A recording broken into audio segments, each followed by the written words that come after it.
Hola amigos y amigas, bienvenidos nuevamente a este espacio de entrevistas, acá en su canal Chañarcillo TV, en la gran plataforma de YouTube. Y como es la costumbre, tenemos importantes invitados. Nos encontramos acá en las instalaciones del Hotel Atacama Suite, nuestro media partner para este espacio de entrevistas, en donde en esta oportunidad se encuentra con nosotros Monseñor Ricardo Morales Galindo, obispo de la diócesis de Copiapó. Él es perteneciente a la congregación de la Orden de la Merced, de profesión abogado. Él es nacido en San Fernando, un 11 de septiembre de 1972. Y en el próximo mes de septiembre, él va a cumplir 4 años acá encabezando la diócesis de Copiapó. Es nuestro pastor de la región de Atacama. Muy bienvenido, don Ricardo.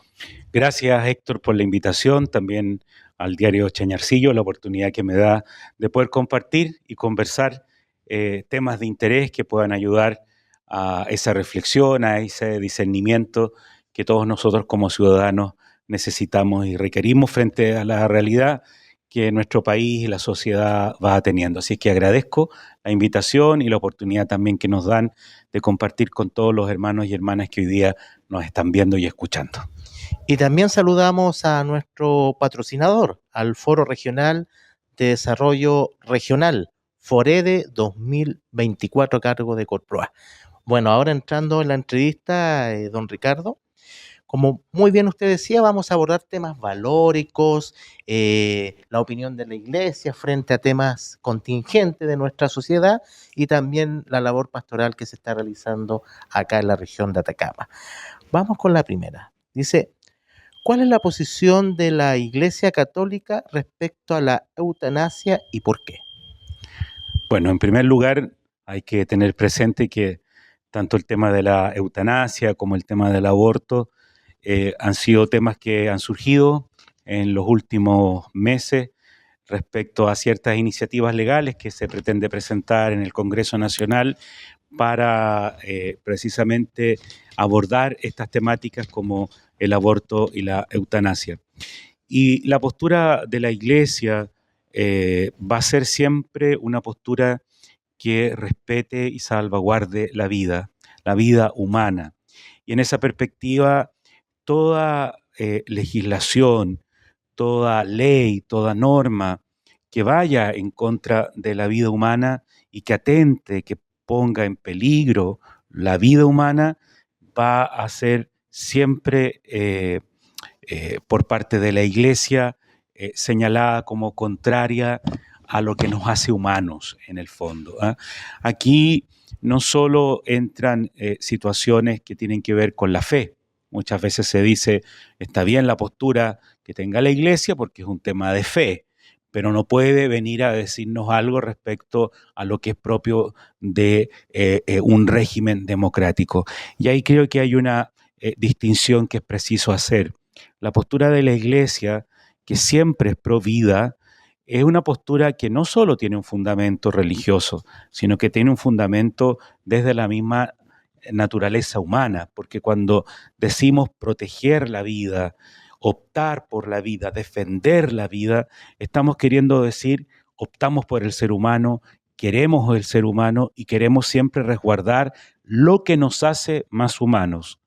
En ese sentido, una ley de eutanasia nos hace menos humanos. ¿Por qué? Porque hay ciertas consideraciones en la vida humana que es preciso siempre resguardar.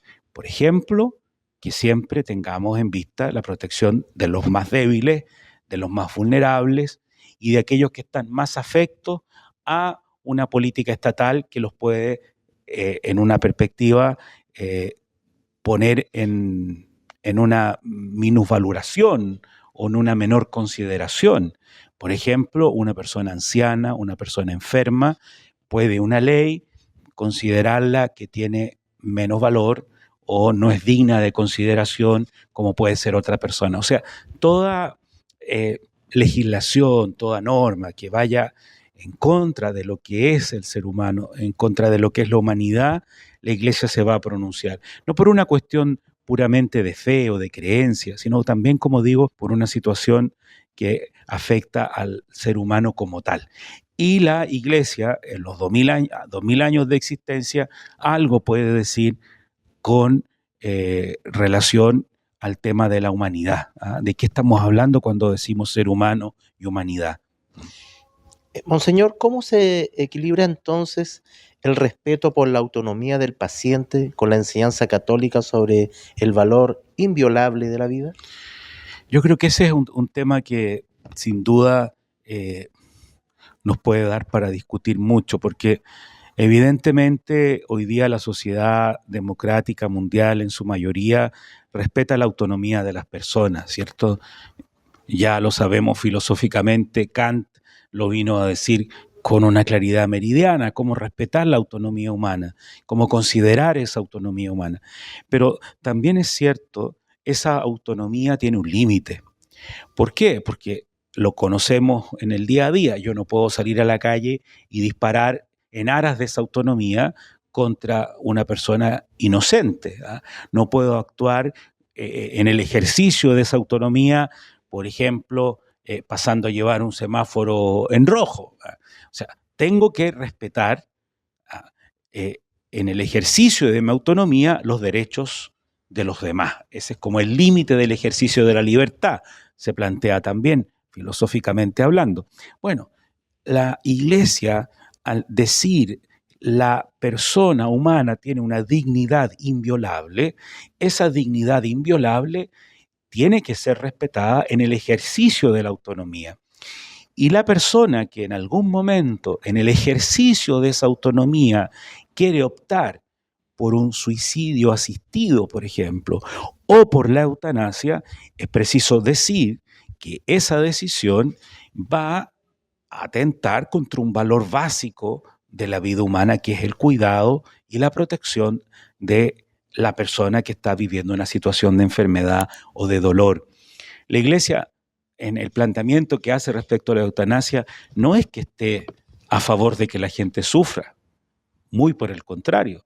Lo que la Iglesia quiere es que precisamente con el desarrollo que tiene hoy la ciencia médica pueda procurar las alternativas paliativas de un dolor, pero nunca procurar la muerte, porque ya desde el juramento hipocrático que hacen los médicos, en el juramento está el respetar y proteger la vida. Por lo tanto, mal podría una política, una decisión pública de una norma ir en contra de lo que es el respeto de la vida. Entonces, la autonomía de la persona está, pero todos tenemos un límite para esa autonomía. Esa autonomía no es ilimitada.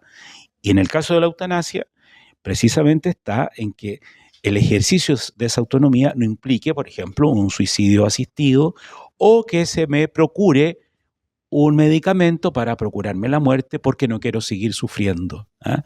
O sea, ahí hay que hacer varias distinciones que podríamos hacer después también, que se entiende, por ejemplo, por ensañamiento médico, qué cosas se pueden permitir en el acompañamiento de un enfermo. Pero bueno, eso lo podemos ir discutiendo o conversando más adelante. ¿Mm? Claro que sí, nos encontramos con Monseñor Ricardo Morales Galindo, obispo de Copiapó, en este espacio patrocinado por Hotel Atacama Suite y también por Forede 2024. Tema contingente de debate nacional, eutanasia. ¿Qué papel, Monseñor, juegan la familia y la comunidad cristiana en el acompañamiento de quienes enfrentan decisiones difíciles al final de sus vidas? Yo creo que usted, Héctor, apunta a un tema muy relevante y muy importante, el rol de la familia y de la comunidad. Porque cuando una persona está en una situación de una enfermedad terminal, una enfermedad dolorosa, lo que más quiere la persona es el cuidado, la atención de la familia. Todos nosotros como comunidad social tenemos que procurar el bien de una persona que sufre. Y eso significa acompañarla, no dejarla sola. En muchos países occidentales, sobre todo más desarrollados económicamente, uno observa que lo que está detrás de la decisión de una persona que pide la muerte es no querer no querer seguir provocando sufrimiento y dolor en sus seres queridos, no querer seguir provocando esa tensión que a veces es 100% en esos seres queridos que lo tienen que cuidar. Yo no quiero que sigan sufriendo por mí. Pero en eso lo que uno tiene que descubrir es cómo en esa perspectiva está el deseo de decir, cuídenme, acompáñenme. Yo creo que todo enfermo necesita ese cuidado y la familia, la comunidad, tiene que procurárselo. Hay que procurar los medios. Y hoy día la ciencia médica tiene los medios para procurar esa atención, ese cuidado. Ahora, claro, a veces lamentablemente los medios con los cuales se cuida son muy precarios. O sea, en nuestra región hemos visto como hace poco, recién los enfermos de cáncer pueden tener una atención en la región, y algunos, porque todavía hay algunos que tienen que viajar, ya sea a Antofagasta o a Santiago. Entonces, estamos viendo también de que el Estado tiene que procurar los medios para que las familias puedan cuidar de la mejor forma. ¿Ah? ¿Cuánto cuesta hoy día, por ejemplo, tener una persona con una especialidad mediana? No estamos pidiendo una enfermera, una persona con una especialidad mediana para cuidar a un adulto mayor. A veces son los hijos, las hijas, fundamentalmente mujeres, que tienen que cuidar a sus padres porque no hay nadie que los pueda cuidar. Y eso realmente nos implica a todos como sociedad, porque si somos parte de esta sociedad, de este país, tenemos que tener acceso a una salud que sea verdaderamente digna con la condición humana. Pero vemos que muchas veces los medios no están, muchas veces los recursos no están. Por lo tanto, la familia, la sociedad tiene un rol importantísimo. Todos somos importantes. Nadie es prescindible. No hay seres humanos de primera, de segunda o de tercera. El enfermo, adulto mayor, con una enfermedad terminal, merece el mismo cuidado que tengo yo o que tiene usted. Todo. Por lo tanto, ahí está como el procurar mejores condiciones para ello. Obispo, ¿y qué alternativas propone la Iglesia Católica precisamente para el cuidado y el acompañamiento de estas personas que están en una etapa difícil? Bueno, yo creo que la propuesta de la Iglesia siempre, como decía al inicio, va a ser una propuesta humana. Y en esa perspectiva, contar con los medios paliativos. Hoy día hay medicina paliativa, incluso en centros médicos existe centro de cuidados paliativos. El ideal es que esto llegue a todos, que todos puedan contar con ello, de forma tal de que no haya dolor, no haya sufrimiento físico que vaya a afectar la vida de esa persona que está, como digo, en condiciones ya terminales, por ejemplo. Pero ahí hay que hacer la precisión, y aquí me gustaría señalarla, que la Iglesia no se opone, por ejemplo, a que la persona prescinda de tratamientos onerosos, muy caros, excesivamente caros o extraordinarios. ¿Eh? No, no es que la Iglesia se esté oponiendo a eso. ¿Eh? Que una persona, por ejemplo, diga, mira, me quedan 6 meses de vida, de acuerdo a lo que me dicen los médicos, pero podría acortar ese proceso si me fuera a Estados Unidos a un tratamiento que me va a alargar la vida por 2 meses más. Es un tratamiento extraordinario. No todos podemos ir a ese tratamiento. O sea, tratamientos extraordinarios, tratamientos onerosos, se puede prescindir de ellos. Pero ahí, y esa es la distinción que me gustaría hacer, no es que se esté procurando la muerte. Yo no estoy procurando la muerte, estoy solamente prescindiendo de ciertos elementos, de ciertas decisiones que van a hacer más lenta la llegada a la muerte, pero la muerte va a llegar igual. ¿Ya? Pero yo no podría moralmente obligar a una persona a tener un tratamiento oneroso o extraordinario para que viva 2, 3 meses más. O sea, podemos prescindir de eso. Moralmente no hay un juicio reprochable moralmente, podríamos decir, frente a esa decisión. ¿Ya? Pero lo que estamos ahí es evitando lo que se denomina el ensañamiento médico, ¿cierto? Que son estos medios onerosos, extraordinarios, en fin, que en definitiva, no es que procuren la muerte. Lo que estamos diciendo fundamentalmente en esto es decir, no es optar por la muerte, no es decidir por la muerte, sino que prescindir de ciertos tratamientos que evidentemente son muy onerosos y que no van a dar, digamos, cura, sino que van a permitir alargar la vida 3, 4 meses.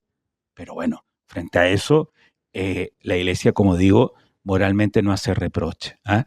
Entonces es importante. Ahora también es bueno, Héctor, no caer en la casuística, porque muchas veces en estos casos y en las posturas que se presentan en el debate público surgen también ciertas situaciones que tienen que ver con casos concretos. Frente a eso es muy importante, y también ahí un desafío para el gobierno, el tener centros de ética en los hospitales, en los centros médicos, comités de ética, porque hay una ética médica. Y esa ética médica es necesario conocerla y que existan esos centros que muchas veces deciden y toman decisiones para compartirlas con las familias, para que se tome una decisión informada respecto a un ser querido. Ahora, ¿cómo puede la Iglesia Católica dialogar con personas de otras creencias y con perspectivas seculares sobre la eutanasia? Como lo estamos haciendo ahora. Aquí yo no le estoy hablando a católicos, le estoy hablando a todo quien nos está escuchando. Puede disentir sobre lo que yo planteo. Podemos estar de acuerdo o en desacuerdo. Lo que no podemos es cancelar una palabra, un discurso. Creo que no hemos ganado el espacio en este país democrático para poder dialogar y pensar distinto. La Iglesia no va a obligar a nadie. La Iglesia lo que hace es proponer una postura, una visión de vida, no la impone y estamos sujetos al diálogo democrático.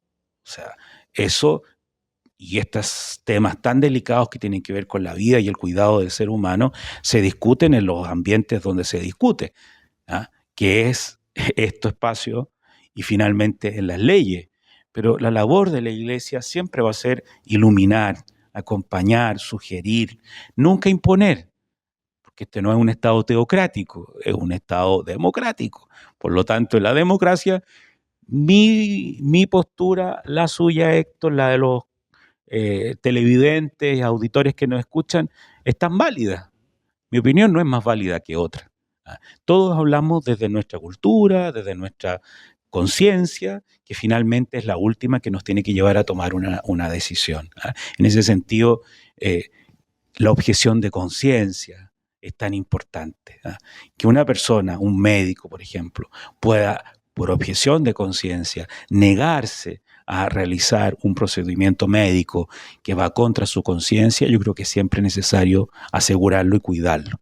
Y los espacios que tenemos, bueno, la Iglesia los tiene en sus colegios, en sus universidades, en sus centros pastorales, parroquias, para plantear estas ideas, pero en un debate y en una escucha mutua, con respeto, sabiendo que mi opinión es tan válida como la de otro, y bueno, y las decisiones al final, si son leyes, se toman en los lugares que son los pertinentes, que son Senado, Cámara de Diputados, en fin. Ahí es el lugar donde finalmente se deciden las leyes que tenemos. La Iglesia en ese sentido no tiene el poder de legislar. Correcto. Pastor, otro de los temas contingentes que también ha generado debate es el aborto. Y precisamente respecto a ello, el presidente Gabriel Boric en su reciente cuenta pública anunció un proyecto de aborto legal. ¿Cuál es la opinión de la Iglesia al respecto?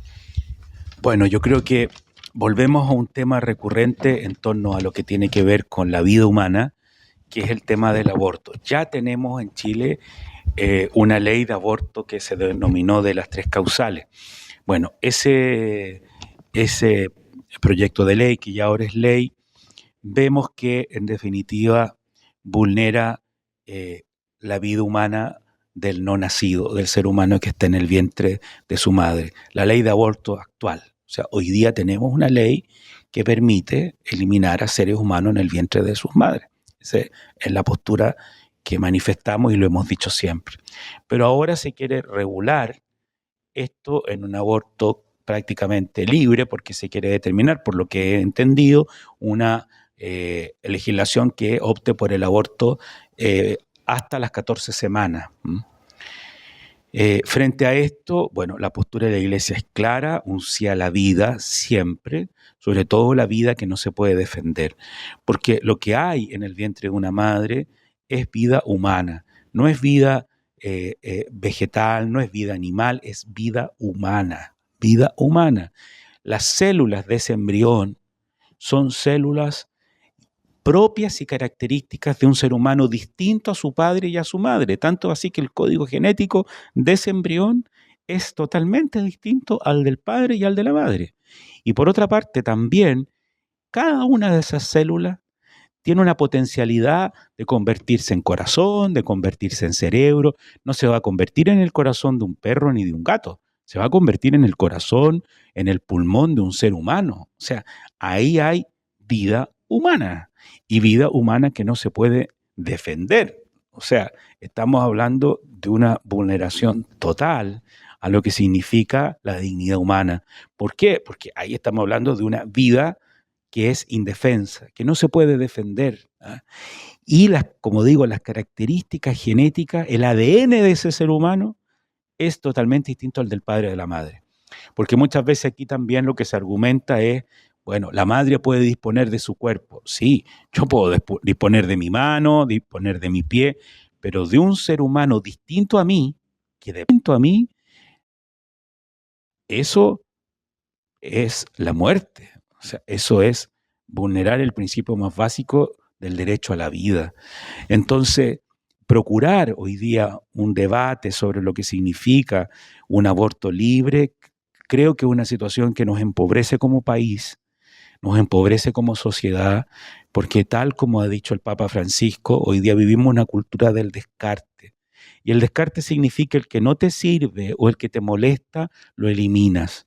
Y lo hemos visto de tantas formas. Por ejemplo, respecto a los migrantes, respecto a los hermanos que tienen que salir de sus países y llegan acá, no, que se devuelvan a los suyos, son todos delincuentes. No, esas generalizaciones no son correctas, ¿ah?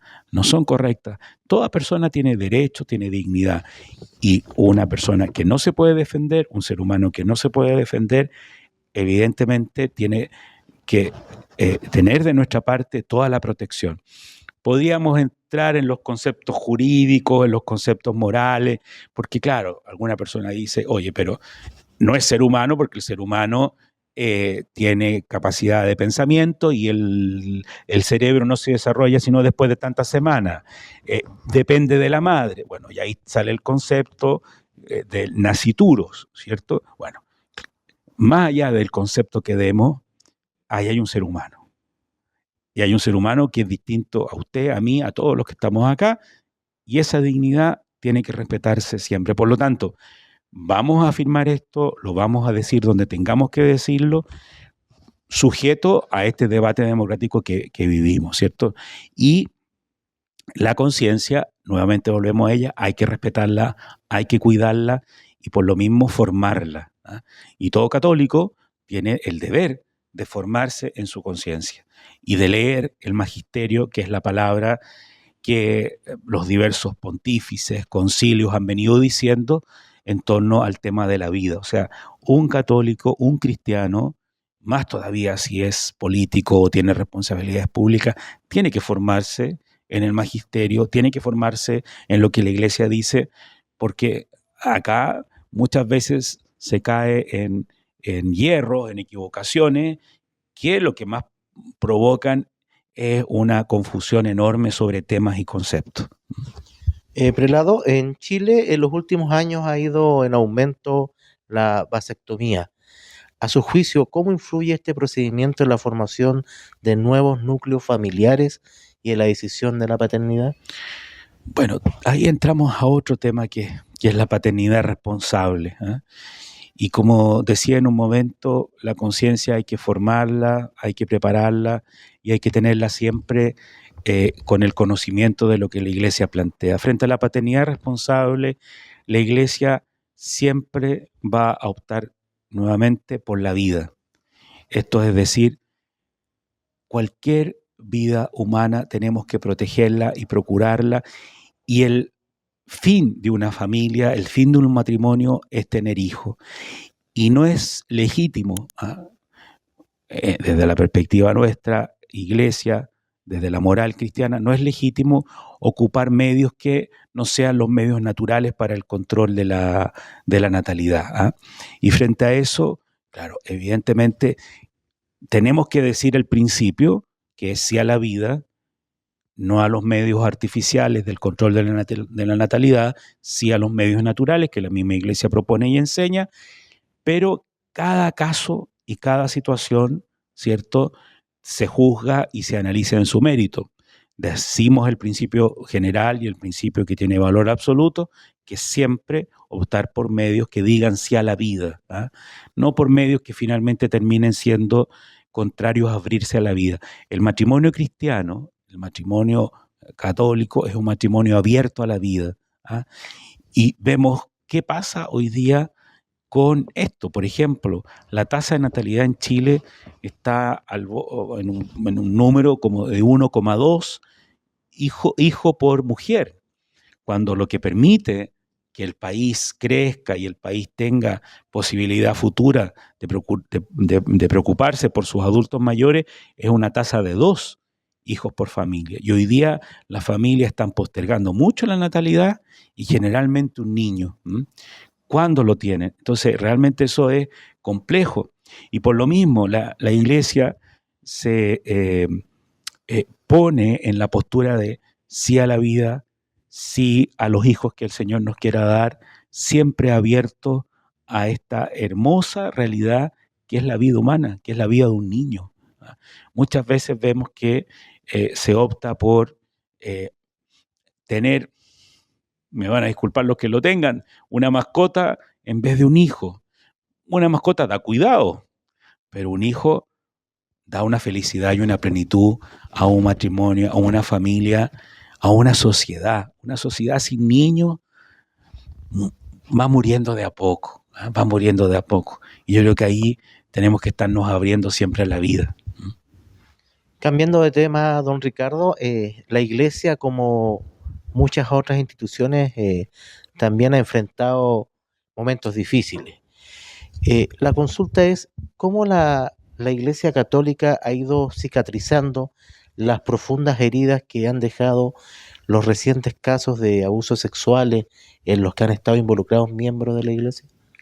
Bueno, yo creo que como iglesia es una herida que tenemos permanente porque las víctimas y los sobrevivientes están y nos siguen interpelando por más justicia y por reparación.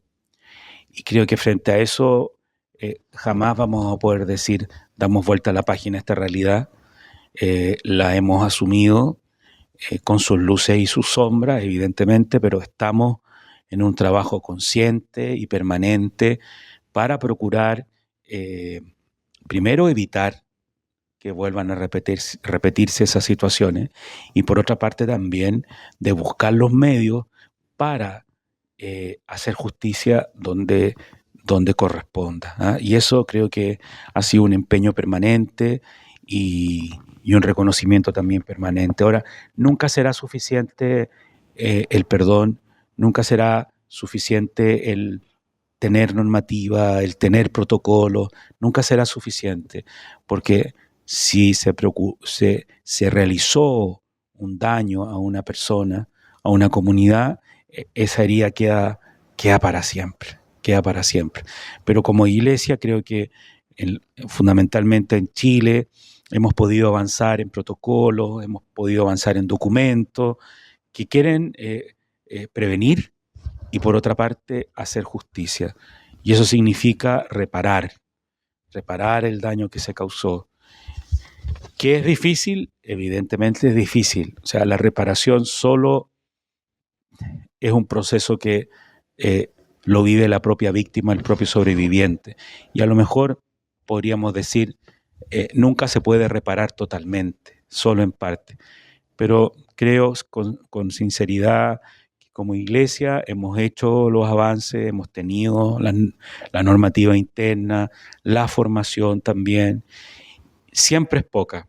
Hay que decir que en nuestra diócesis Muchas personas de nuestras parroquias, de nuestros colegios, han recibido formación en prevención, sacerdotes también, religiosas también, para precisamente volvernos terceros activos en esto. ¿Ah? Que podamos prever situaciones que puedan acontecer de peligro, ¿ah? De la formación también de los seminaristas, la formación de los sacerdotes, para que no volvamos a repetir estas situaciones. Y esto creo que también como iglesia nos ayuda humildemente a decir algo sobre lo que acontece en las familias también, ¿ah? Porque en las familias muchas veces también se dan situaciones de abuso que a veces son silenciadas. Y el espacio que la iglesia ha dado es la oportunidad también para que personas se puedan sanar. Ahora, lo que se produjo en torno al tema de los abusos y a los daños que la iglesia provocó por sus miembros en niños, en jóvenes, en adultos, en torno al tema de abuso sexual es horrible, o sea, es horrible porque finalmente estamos hablando de la confianza traicionada, no en una persona, porque la persona del sacerdote X o Y puede significar o no algo importante, pero lo que es relevante es que esa persona representa a la iglesia y para muchas de las víctimas era el representante de Dios. Por lo tanto, eso es vulnerar no solo un cuerpo, una conciencia, un espíritu. O sea, es algo horrible, horrible. Y que gracias a Dios, como digo, con luces y sombras, con avances, con retrocesos, estamos caminando. Pero creo que con la conciencia clara, y tal como lo dijo el Papa Benedicto XVI, lo ha dicho el Papa Francisco, tolerancia cero, tolerancia cero. No solo contra los abusos sexuales contra menores de edad, sino también contra adultos vulnerables, que también es una categoría nueva que poco a poco ha ido teniendo más relevancia. Y así podríamos decir situaciones que requieren nuestra atención permanente. Muy bien, monseñor. Cambiando de tema, vamos a los migrantes. ¿Cuál es el apoyo que la iglesia le entrega a los migrantes? ¿Y cómo usted ve el rechazo que ha desatado en un sector de nuestra sociedad hacia los extranjeros que han estado involucrados en hechos delincuenciales y también asociados al narcotráfico? Bueno, yo creo que nadie sale de su patria porque quiere. Nadie huye de su país con miedo, con temor, porque lo quiere hacer. Todos los migrantes, y a lo largo de la historia de la humanidad lo sabemos bien, se migra porque se quieren mejores condiciones. Y todos quienes han llegado a nuestra patria han venido, gran parte de ellos, buscando mejores condiciones de vida. En una oportunidad, una religiosa me decía que conversando con un migrante que estaba viviendo en la calle, le decía, pero ¿por qué saliste de tu patria y vienes a dormir en la calle? A exponerte con tu familia, con tu hijo a esto. Y este migrante le dijo, entre no comer nada y comer una piedra, prefiero comer una piedra. Y creo que eso es muy elocuente.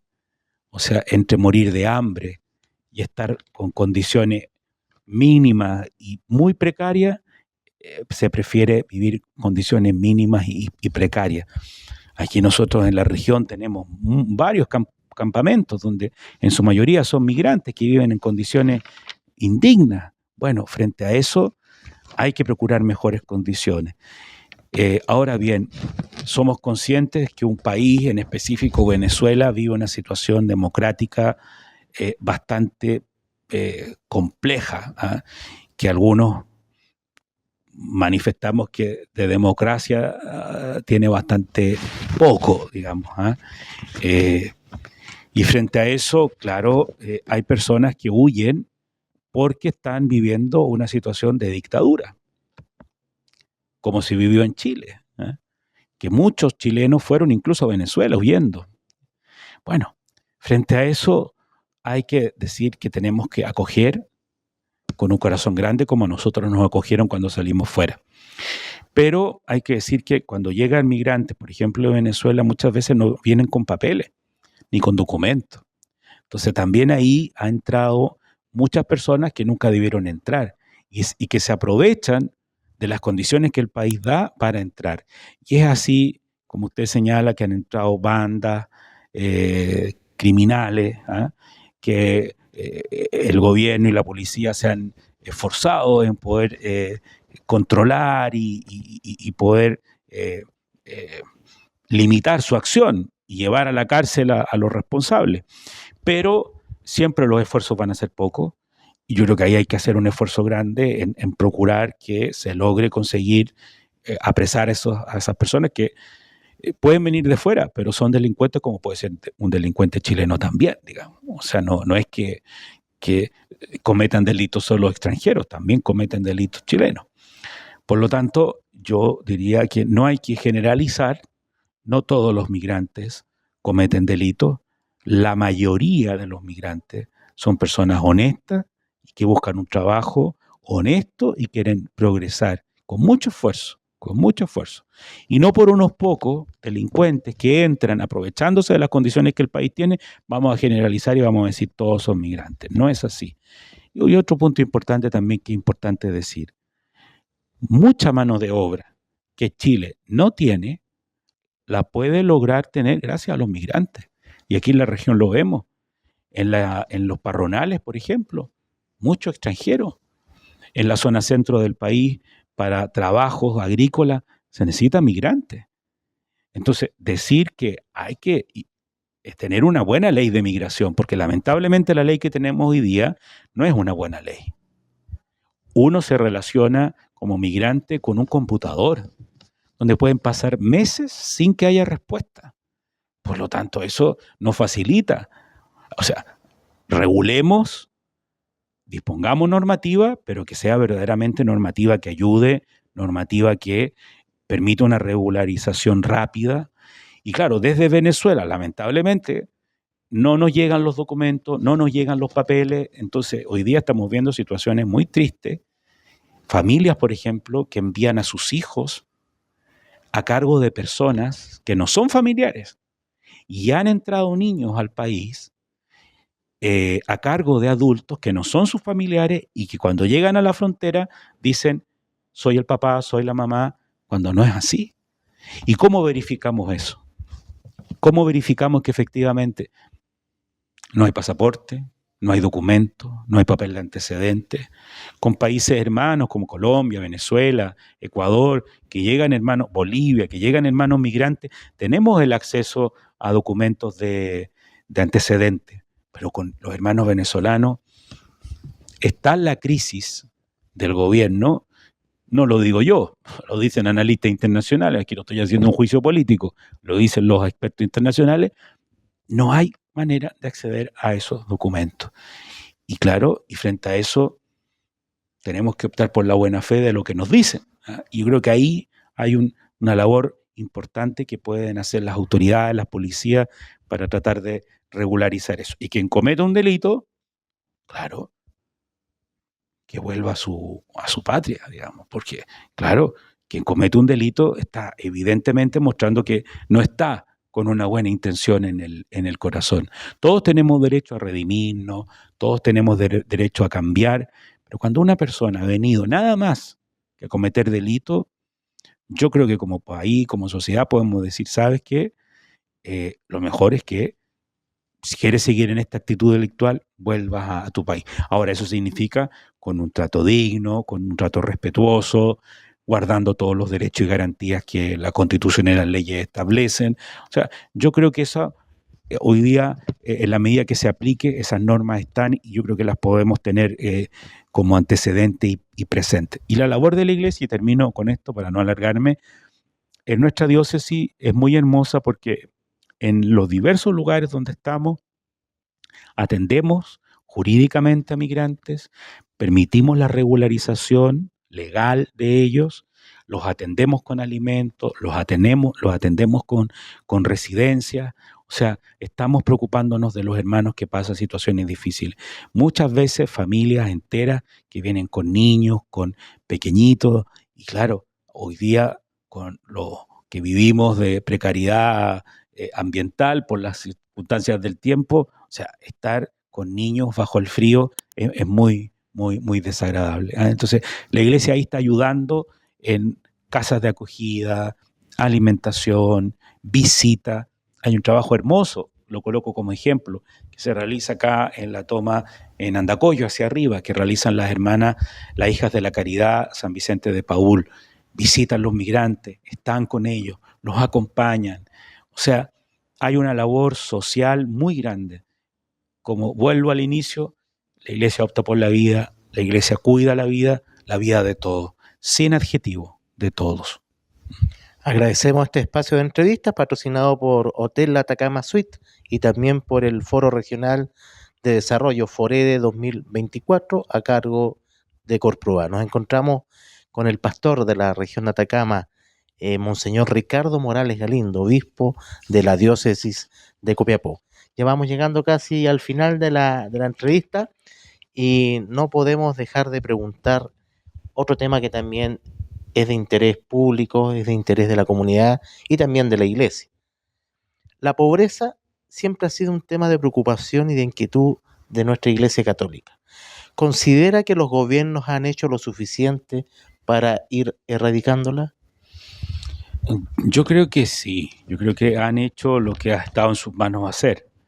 Desde el regreso de la democracia hemos visto cómo todos los gobiernos de distinto color político han puesto los mejores esfuerzos. Yo creo que no, eso no lo podemos negar y las estadísticas lo dicen. Los años de regreso de la democracia al país permitieron que muchas personas salieran de la situación de pobreza, muchas.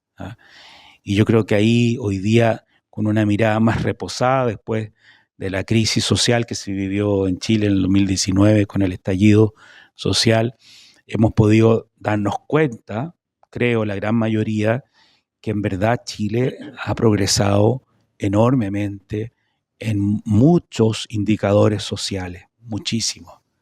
Solo uno, el tema de la mortalidad infantil. Desconozco la cifra exacta, pero estamos muy por sobre países de la región en torno a mortalidad infantil. O sea, hoy día mueren menos niños que antes. Hoy día más personas tienen acceso a la educación universitaria, por ejemplo. Esos son índices de calidad de vida que a veces no los notamos, pero que están. Ahora, que hay mucho que avanzar, por cierto, mucho. Y es cosa de mirar los cerros de Copiapó, cómo están llenos de tomas, muchísimo.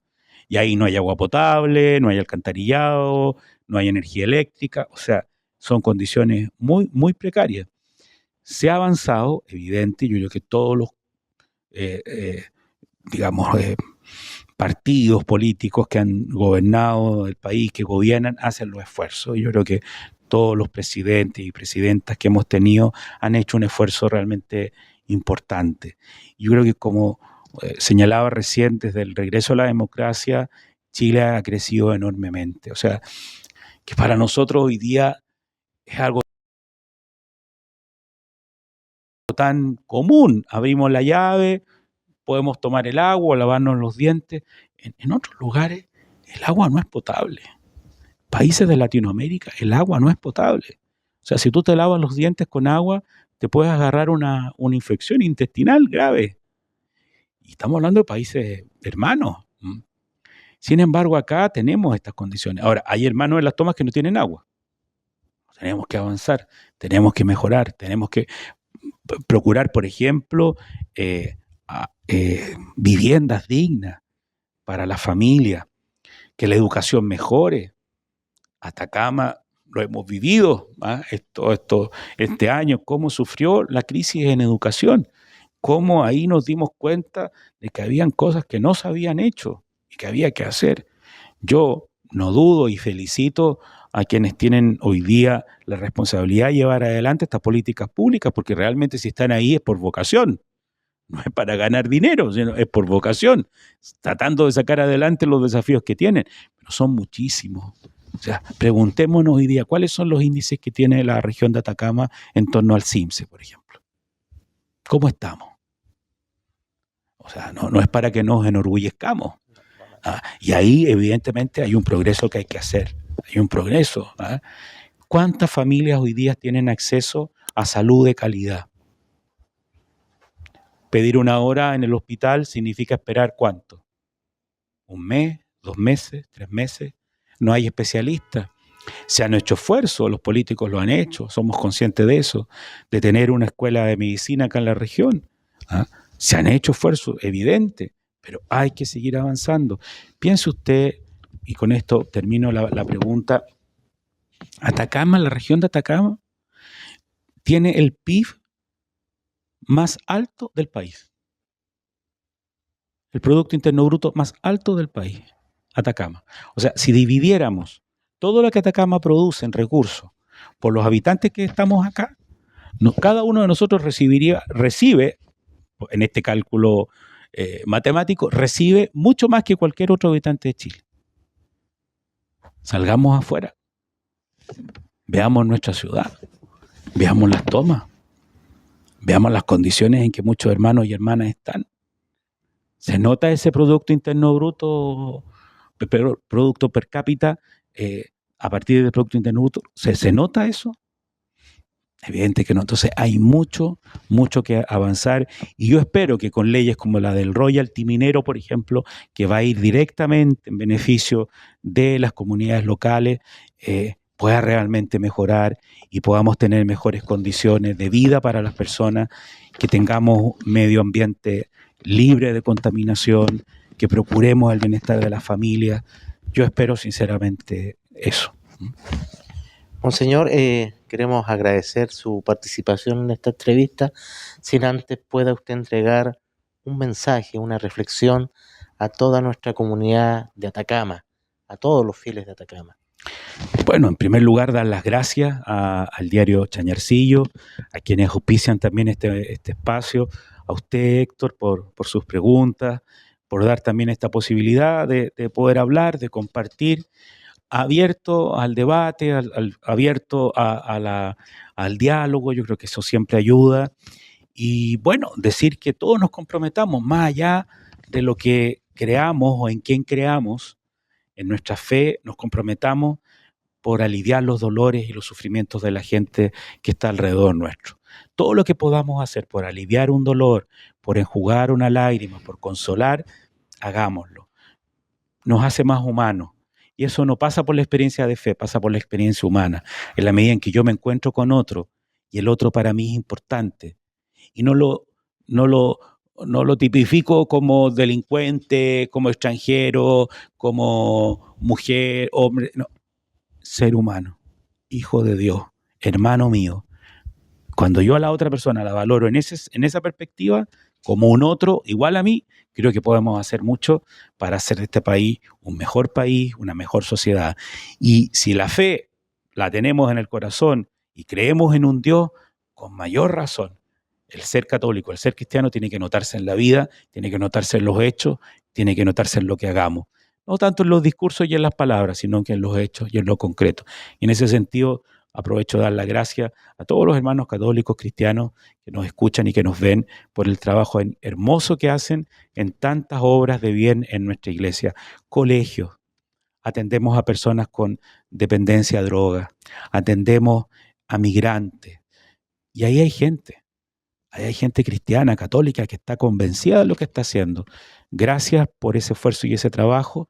Y a todos quienes no comparten nuestra fe, pero realizan una labor en bien del ser humano, gracias, porque todo lo que hagamos en favor del otro tiene repercusión en la eternidad y en el futuro. Así que eso, gracias. Muy bien, esta ha sido la entrevista a Monseñor Ricardo Morales, obispo de la diócesis de Copiapó, en este espacio patrocinado por Hotel Atacama Suite y también por Corproa a través del Foro Regional de Desarrollo FOREDE 2024. Esperamos también que haya sido una entrevista informativa, educativa, y esté atento a los próximos capítulos que vamos a estar llevando a todos ustedes a través de la gran plataforma del YouTube. Muchas gracias.